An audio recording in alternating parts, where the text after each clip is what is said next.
Assalamualaikum warahmatullahi wabarakatuh. Sampurasun, salam pramuka. Wilujeng sonten sedayana. Selamat sore semuanya.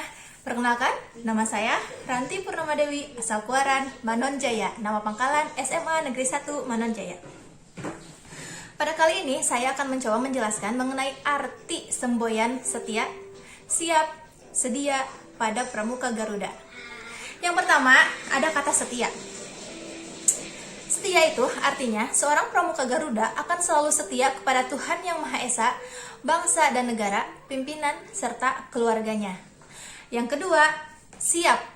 Siap di sini artinya seorang pramuka Garuda akan siap untuk berbuat kebaikan setiap saat.